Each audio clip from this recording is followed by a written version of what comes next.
Good morning, pottery peeps, or afternoon or evening. I am going to throw some cauldrons today. So this is the studio. It's actually a small studio. It's amazing we have so many people working out of it. 192 square feet. Eventually I will do a studio tour. There's never enough time. But this is my baby. She is a Lockerbie kick wheel. She does have the motor. I actually learned in 1983 how to throw on this same wheel, and when I had a chance to buy her used, I jumped. I love this wheel. I do have, for students, I have 2 Scut Prodigies. I even have an old Scut. I don't know what, she was built in 1967 because I've redone some of her parts and her belts and her cast iron flywheel. I've redone. She's a workhorse, but she's very loud. So she stays outside. She's just really loud. And then I have another kick wheel that is looking like a clothes rack right now. I'm drying out towels that I'm going to hit with the hose and try to get some of that red clay. And this is just a standard kick wheel. So I even have an Artista in the garage that I use for demoing, but this is what I love to work on, which is also one of the reasons why I'm worried about the upcoming knee replacement, because they were replacing my right knee, and that's the one I kick with. So, so today's going to be my last day of throwing, and I'm going to show you how to do cauldrons. Get some fuel. Always have a towel with you. You want to be able to dry off your hands if you need to. Plus, I'm a dirty potter. I am a messy girl no matter what I do. I become one with whatever medium it is I'm working with, whether it's paint, drywall, clay, glaze. I'm always covered in it. I have a bunch of balls of clay over here. This is the Terra Red by Amico. Actually, no, it's not. It's the SRF by Amico. I'm out of the Terra Red. I can't get the Terra Red right now, and I'm in love with the Terra Red. So this has some grog in it, which will be fine. I just prefer throwing with clay that doesn't have a lot of grog. Anyway, so these balls are about 1.25 pounds. I do a little bit extra clay when I'm doing cauldrons because I need to leave the bottom thick for trimming, which you'll find later. So throw it into the middle, give it a little pat to seat it, and then with this kick wheel I have the motor, and then I have to kick with my right leg to get it going. So, I have a sponge. So there are so many videos out there on how to center. I'm going to talk you through kind of how I do, but this is not a tutorial on how to center, okay? And I will tell all my students that you will find, let's see, that's one thing you don't do. So let's start over. Don't you just love it when things don't go according to plan? Okay, so dry that off. I'm going to see how I get so dirty. Okay. Make sure that is actually down on your wheel so you don't take it off when you're throwing. Okay, so let me get my wheel up to speed. This wheel has one speed, fast, and the rest of it is mine. So, if you'll notice, my hands are touching, they're working together. Okay, and you can see where the clay is hitting my hands. I'm using these parts of my hands.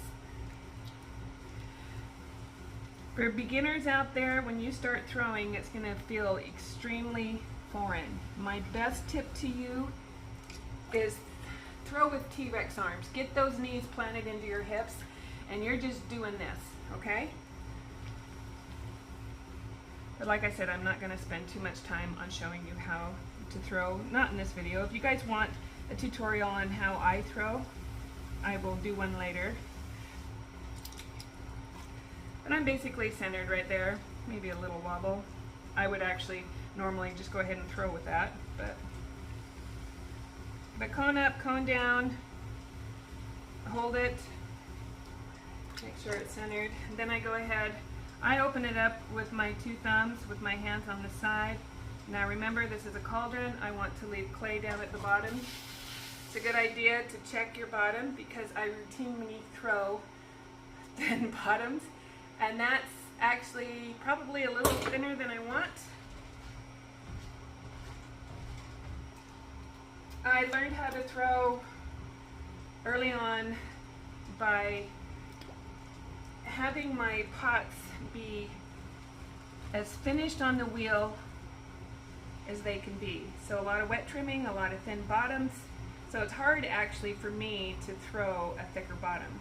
Even if I mentally try, it's still harder. So if you'll notice, I pulled that out like this. I had my sponge in between my hands to give myself extra moisture if I needed it. And then compress, go from the outside to the middle. Outside to the middle. You just yank that clay out. Those platelets are just floating, nothing to hang on to. By going from the outside to the middle, you just locked them back in together. They're now holding hands and will play nice and you won't get S cracks. Okay, so do that a few times. At this point, I actually like putting in a little bit of a swirl just for some interest for the glaze to break. So now I'm going to do my first pull. My bat wants to come out of my thing there. Let's see. Think about pulling like you're doing a volcano or you're climbing a mountain. You want to go from the outside up, okay? Not out. The wheel is working against you. It's trying to pull that wall out. If you want height, you need to push in from here, from the outside, and you want to go up that volcano, okay? Or make a volcano, make a mountain. You're climbing a mountain. And I'm constantly wetting my clay and taking water out. You don't want a lot of water because that's going to weaken your bottom. So first I make my cylinder. I will compress the rim there. I'm already getting, the wheel's already getting that a little bit further out than I want. So I'll get that wet and collar in that top. I am going to belly this out, so I'm not worried about the bottom part, but I do want that top to be in. So now I'm going to start working on my shape.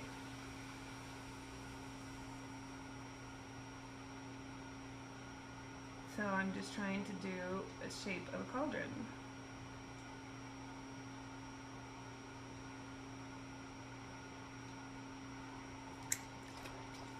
It's just a dance with the water. There are some places that you can add a ton of water to your clay and it doesn't matter. Here in Utah, it matters. Everything is thirsty. And you get too much water and your stuff is you're going to have problems. You're going to get cracking. You're going to get weak bottoms. Nobody wants weak bottoms. So I'm just going to go ahead and do another pull where I'm shaping. I'm actually not doing a pull, I'm just doing a shaping.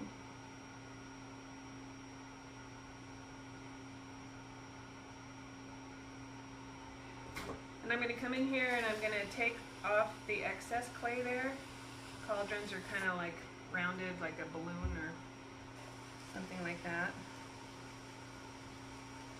So I'm just going to scrape all that away. And then I'm going to bring in, actually going to get that water out of the bottom again. If you get to where you're throwing really fast, you don't have to worry about the water so much. It basically comes down to how long that water is sitting on your clay. Alright, so I'm going to give myself just a little bit more speed. I'm going to take my metal rib and do my final shape. So I'm going to bring this in. This rib is awesome for shaping, especially since it's got this little rounded edge. I actually use this a lot right here to get the rim to do what I want it to do. And if you'll notice, I like my mugs flared out just a touch. It makes it more comfortable when you are drinking. Nothing is going to touch your lips as much as the rim of a cup over your whole life. You want that experience to be as pleasant as possible. No sharp rims. You want want it smooth. You want the water to, or coffee or tea or whatever you're drinking to flow, not spill all over you. So I'm just going to just double check my shape here. And then it's gonna sit out and dry so I can carve it. And that's basically your cauldron. And then the magic happens in the trimming. Certain things you can have completely finished on the wheel after you're done throwing. Other things, the magic actually happens in the trimming. So we'll set that one aside and do another. So I will see you when it is ready for a handle. I'm going to show you how I do my handles and how I'm going to trim this thing. Okay, I'm sitting at my wheel. I have a Lockerbie kick wheel that I absolutely adore. Totally in love with this wheel. Funny enough, when I took my first pottery class when I was 15, I think I was 15, sophomore in high school, it was on a Lockerbie. And I was lucky enough to score one about 15 years ago. So actually more like 18. I think it's been 18 years we've been together. And she probably had a good 20 years on top of the 18. She's still going strong. Anyway, let's get to it. I've got 3 cauldron mugs to trim and a wine cup. I think it's going to be a wine cup. And then I'm going to put handles on for you. Okay, let's move you down. All right, let's see how these guys are.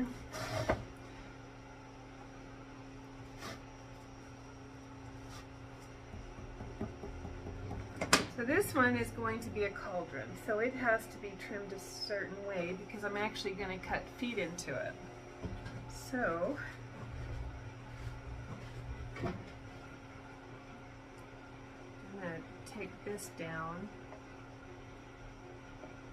finish rounding off that, because I want it to look like an old cauldron.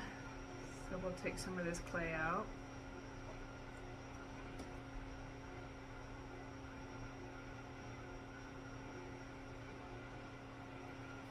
I hate it when the clay sticks.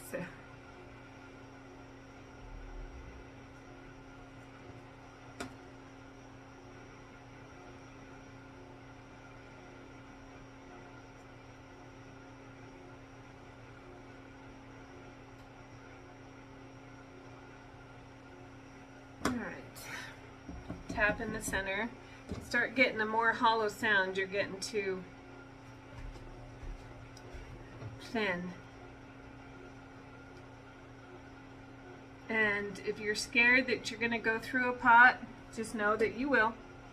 Every potter does. I still go through pots. And this might be too wet to trim. It's super wet down here. And I think I got it a little off somehow. Even though I have a Giffen grip, sometimes it doesn't put them back on center just like they should.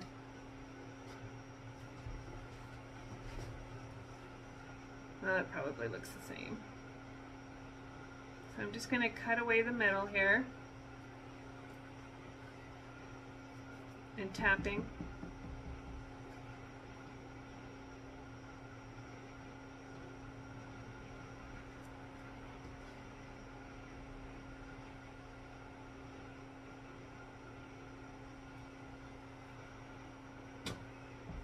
Okay, we're way too thin.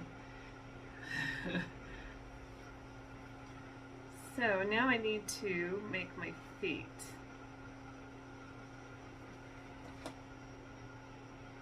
So what's nice about this is if I mess it up, which I just might have done, I can actually fix it. Because if the feet don't get carved out, then I can actually attach feet. So I'm way thicker there. So I'm going to bring you a little closer so you can see what I'm doing here. And it's crooked. Okay, so I'm actually going to use the feet here. These are going to be my feet. So I want to like mark using the little holders as a guide on the Giffen grip here. And then I'm going to come in here and carve into this. This kind of trimming to me is fun. Much more fun than just your standard trimming.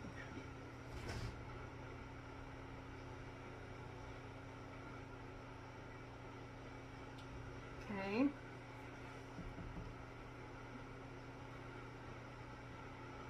And I will carve more away until I feel like it's still okay and I haven't carved through.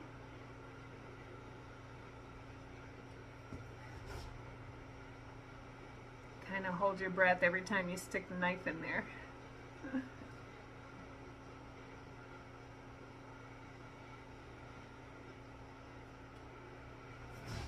So basically this gives you an illusion that your feet are bigger than they actually are. And then you don't have to attach feet. I've done it both ways. If I get my bottom too thin, I will attach little cauldron feet. Yeah, this clay is super soft. Ooh, I might have dug in too far there.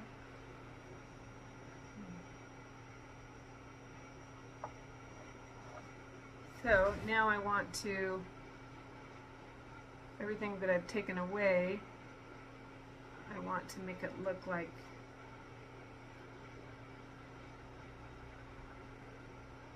it's still part of them, or make it flow into the pot itself, into the mug.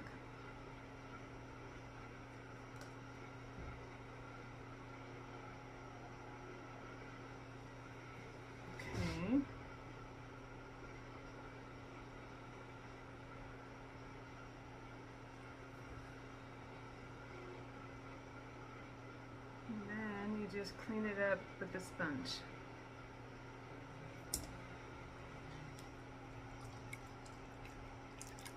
Wring out your sponge really good because I hate having too much water. Ooh, I got super thin there, so I'll have to be really careful. Sometimes I will do these in two parts where I will, might have to do the handle after it stiffens up a bit because I got it really thin right there. On all of them it looks like.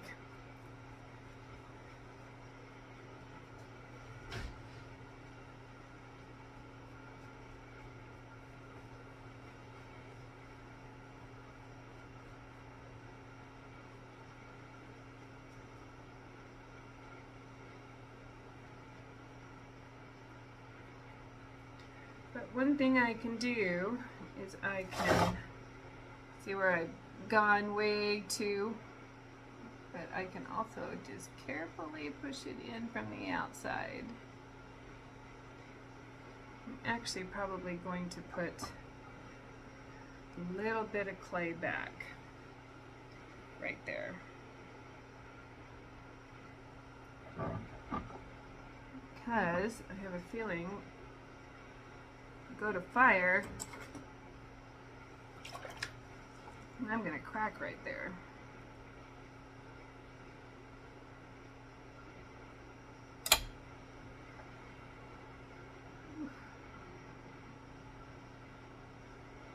So I've got my finger on the inside giving some support.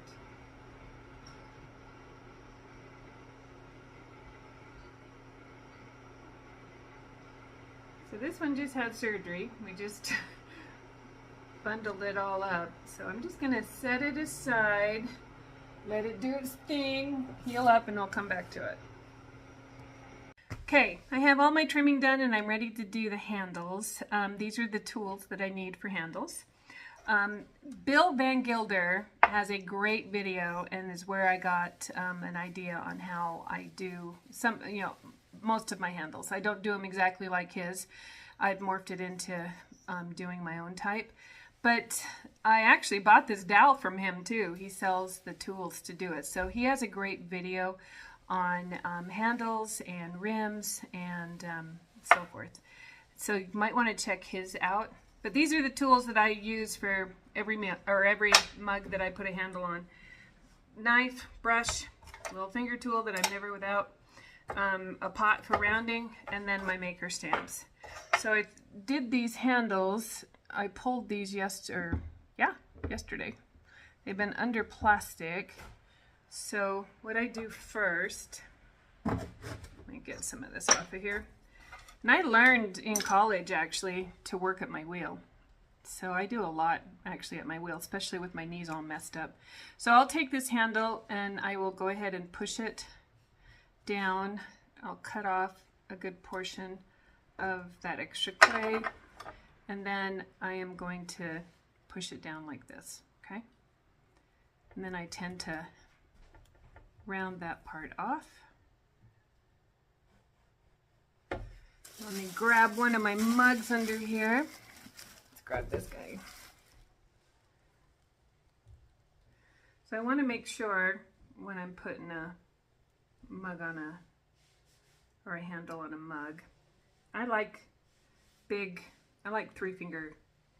I don't like anything less than a 3-fingered mug. 3-fingered meaning that I put 3 fingers in the handle. I like 4 or 3. That's just my own personal, and that's what I tend to do.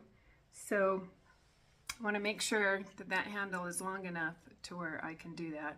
Also, since this is a cauldron, I picked a tricky piece to put a handle on. If you're doing a cauldron and you're doing feet like this, you do not want to put your handle here, because what that's going to do is it's going to make your mug tippy because it doesn't have a foot where this extra weight is. So I always put one over where one of the feet are, okay? So I'll come in with my serrated rib, which I just had. Never mind. I have a studio assistant. Tess is in here with Naptime Pottery. She's also doing handles. So I'll come in here. I will pick my spots. I'll go ahead and score them. I also, just personally, I don't like a handle to come up over the rim. So I've got both my score marks right on top of each other. I will go ahead and score the top of my handle. I didn't cut this guy off, so I'll cut him off and do the same thing that I did to the top of the handle. I round off those little bits there and score the bottom of that. And since I'm right here by my wheel, I've got my slippy water that I was throwing with right here. Okay. So then I'll come in here. This is what I mean about I don't like handles to go over the rim, because a lot of people like to put their mugs upside down in the cupboard or whatever, keep them clean, and if you've got a handle that sticks up over the rim, they can't do that. The mug is always, actually let me pull you up here. I keep going out of frame. So I'll come down and I've got my hand inside that I'm pushing against. Okay, so this is the magic. This is why I love this dowel. So I will come in here and I've got my hand on the inside and I will really push that into the mug, okay? Rock it back and forth. Then I do the same thing to the bottom, okay? And it gives a fun little design that come in with this tool and round that off. It kind of gives it a little flip for me, which I really like. So I'll smooth the sides and everything into the mug, and sometimes I will even push that little bit up because this one I got down a little far, so I'll just push it up just so that I have a little bit more of a flip down there.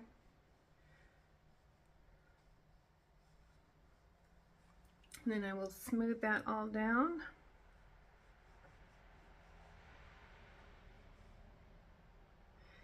And take my paintbrush and smooth all that slip away. The thing that usually cracks the most on handles is the slip that you've left there. So clean that up. And the next thing that I do is this part of the handle is the weakest part of your handle, okay? So some of that clay that I took off, I will pinch a little bit of it off. Make a little tiny coil. Then I'll take that coil and I'll pinch one side. So then I end up with a really thin, I don't know how to best show that, a thin edge. Dip it in the water, and then I will put that down in this part of the mug and just give this area a little support.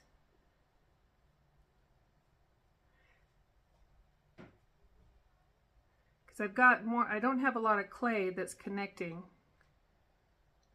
this bottom part of the handle to the mug. This gives me a little bit extra. Also, the back of a paintbrush is a great smoother. So you can come in here where you can't reach with your finger and just smooth that all down. And that is basically how I do my mugs. I will grab my sponge at the end and just clean up everything.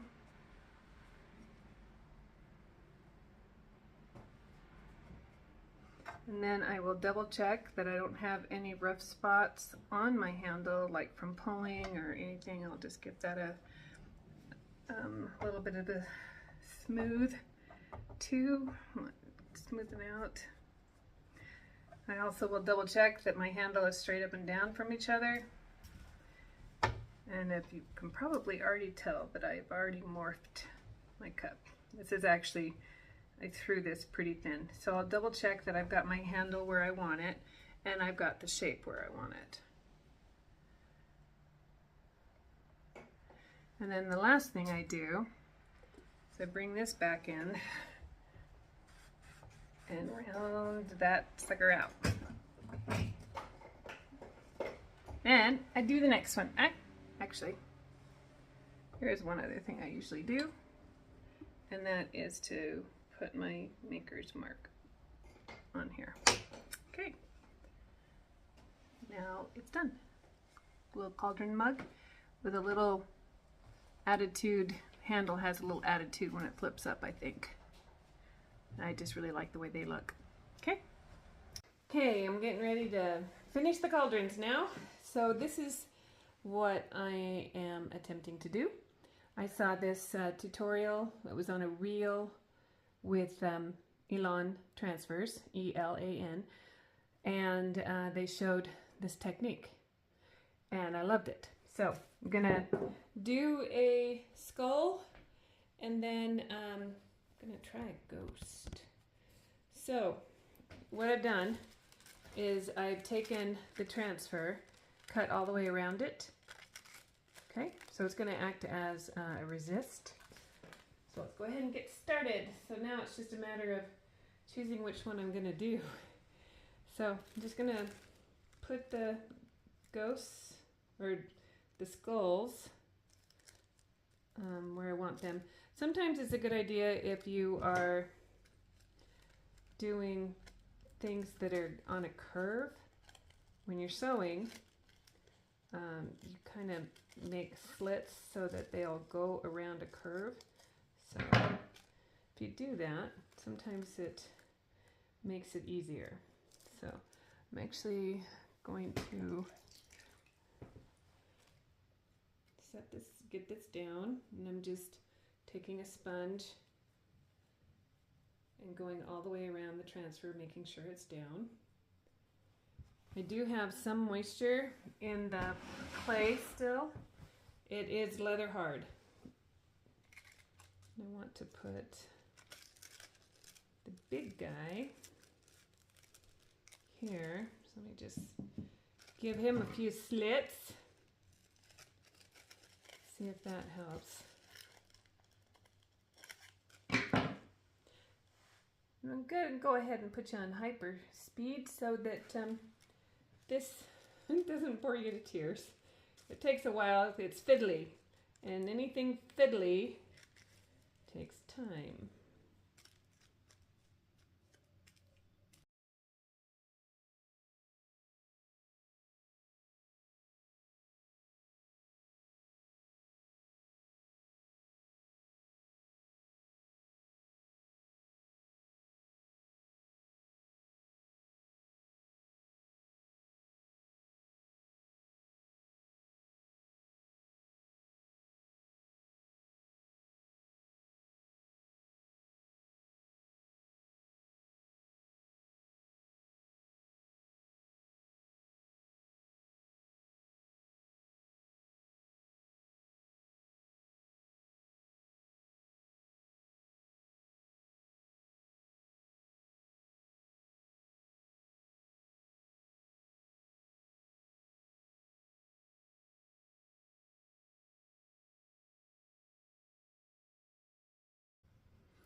Okay, now that that's all done, we'll set that one aside. And work on the next one.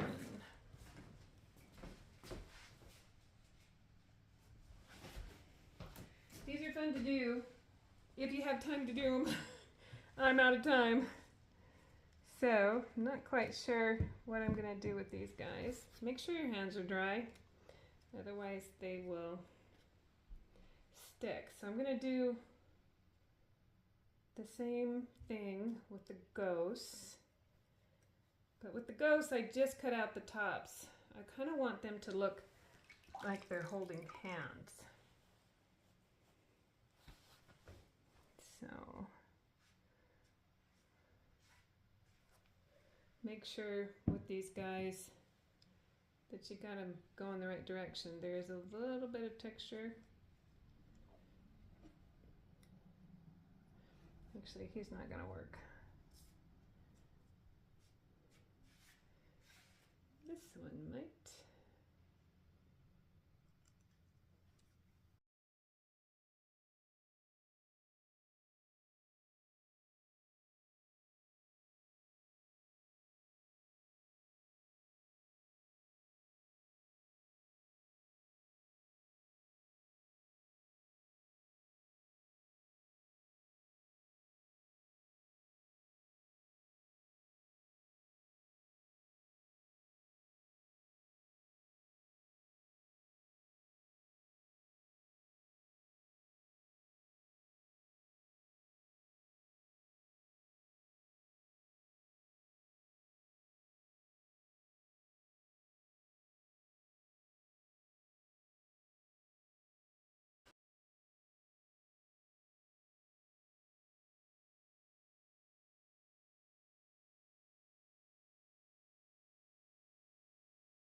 So now I'm going to take black underglaze, and this is velvet black, Amico's velvet black underglaze. I do have a natural hair brush, and when you have a natural hair brush, you want to get it wet before you paint with it. So now, actually I'm going to move this. This stains my counter, so I'm going to come in here, and that will resist the black underglaze. And I'm just going to paint everything.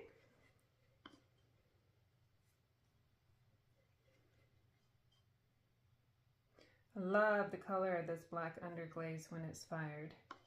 It's just velvety. It has a slight satin sheen, but it's just pretty. And I do paint the handle.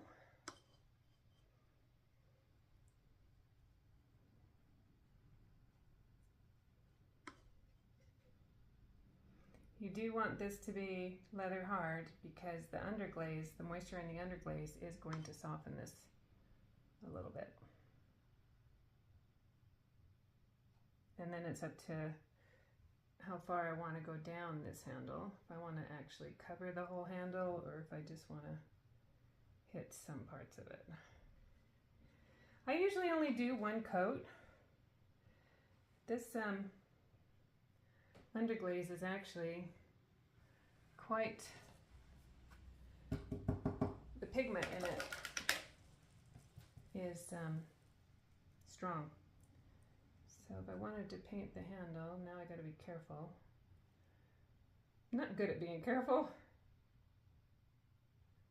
You could paint the whole thing if you wanted to and just have the ghosts. That might be cool. But that'll be for another time. And you don't have to worry if you miss something. Guess what? You can, after it's been bisfired, you could touch it up before you glaze it. It's actually kind of a cool, other than being fiddly, it is a cool technique. So, set that down very carefully, and I just do the rim. I might come inside the rim. I usually glaze these with the black on the inside anyway, but we'll just get the rim too. Then I'll let that set up. So this is what that does. I will pull off of those transfers.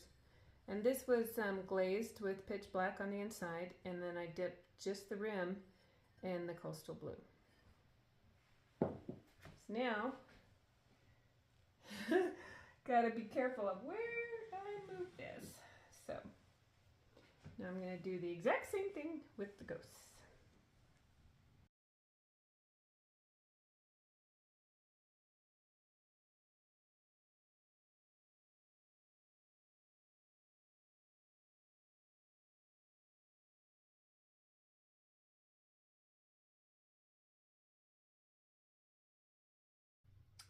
Check it real quick, make sure you didn't miss any spots.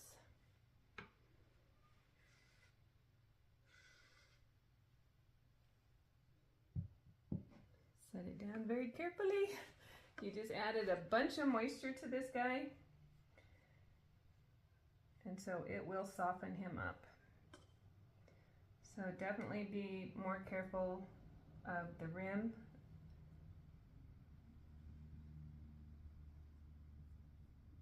And the handle. Okay, that done.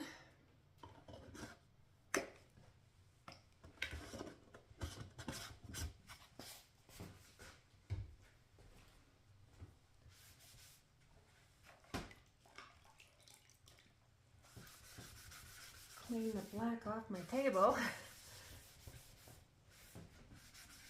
And we will start with the skulls.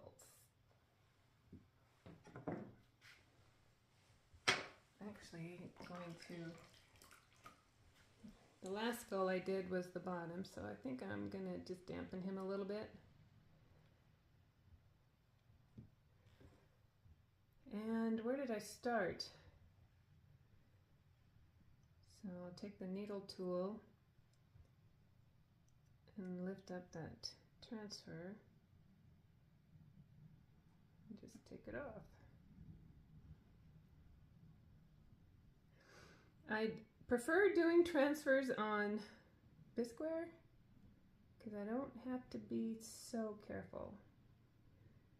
And in this state, You have to be super careful and not touch it while you're doing it. Just grab the transfer.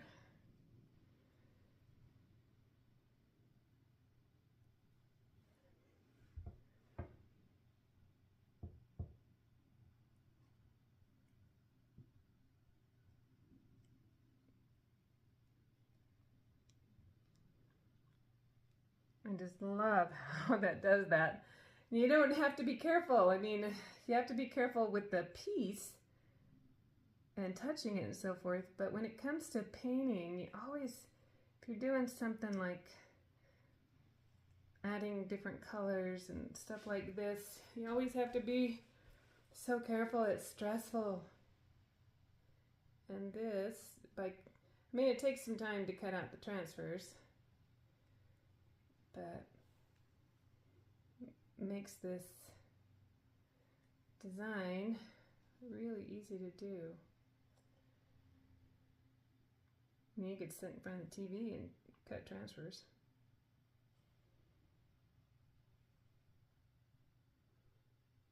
And ta-da! There it is. So now it goes on the shelf. Gets to finish drying out and gets fired, and then I just have to dip it. So time-wise, you know, I guess it saves a little bit. I mean, the mug's basically done. I just have to now glaze it on the inside. I don't have to brush any glazes. I can just dip. I hope I didn't. Hope these are down. I'm really excited about the ghosts. I love ghosts. I love anything that goes with Halloween. Uh-oh.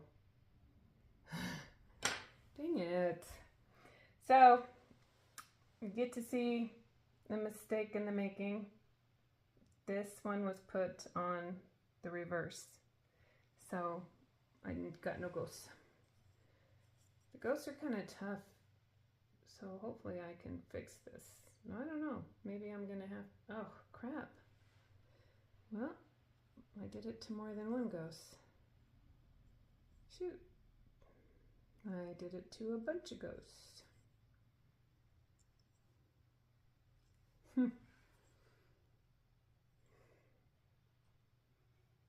It is late. I'm tired. So what I'm going to do now...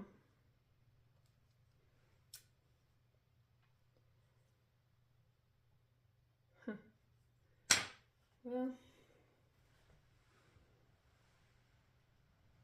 those are fun though. Those are fun. So now I get to spend some time finding some ghosts that's going to fit in those areas. Shoot.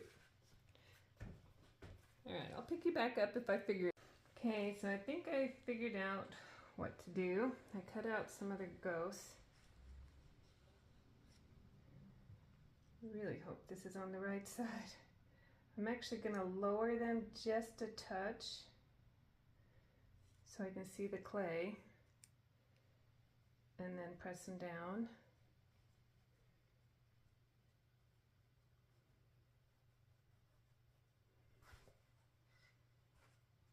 Should probably actually clean the clay while I'm at it. So this is how you fix, I'm so good at fixing issues. I have a lot of them. So I'm just going to lower that guy down. Want him close enough to touch hands.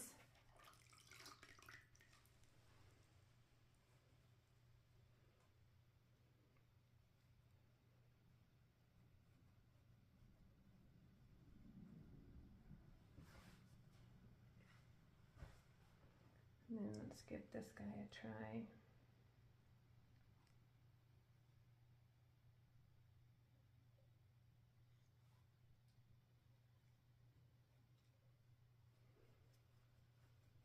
See if this will work.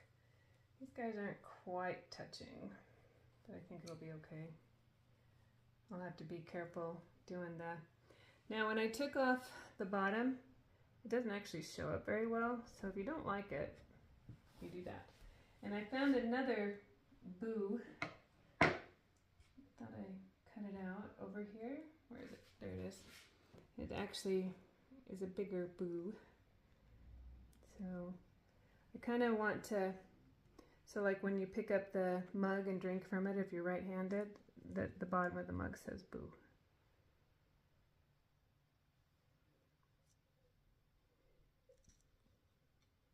I want it in the center.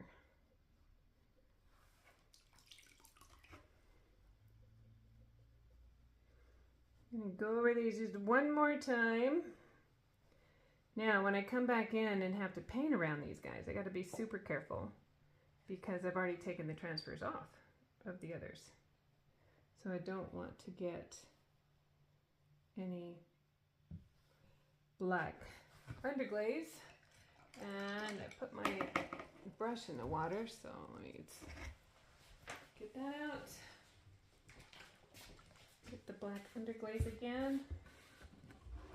Yeah, I better add that other brush too. Okay. So the whole point of this was to make it easy. I did not make it easy. Kind of par for the course. All right, so I'm going to come in here. Oh, I might make sure I'm on the one with the transfer. And just add black over the top of him. Be super careful here. They're kind of hard to see on this. I mean, they're white, so they're easier to see that way, but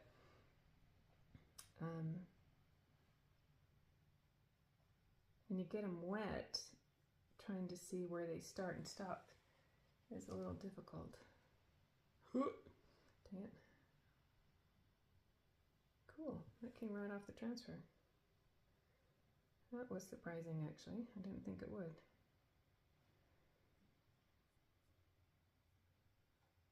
Okay. All right. Whew. I'm stressed out. I'm starting to sweat. So let's go ahead and we're going to check one. Just see how it's doing. Yeah, that's doing well. So here we go.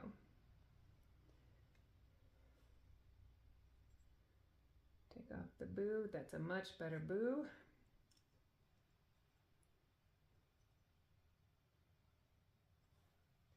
Actually, springtime comes, I want to try this probably with flowers or something. Maybe, you know, of course not with the black. But, okay, woo! It's done. Isn't that adorable? And I've only done one ghost. So one ghost might be my ghost. All right, that's it for the cauldrons. You saw how they came out in the kiln. Beautiful. It's a great technique. Obviously, I need to play with it more. I've done 4 mugs like this, 6 now, and that's not enough.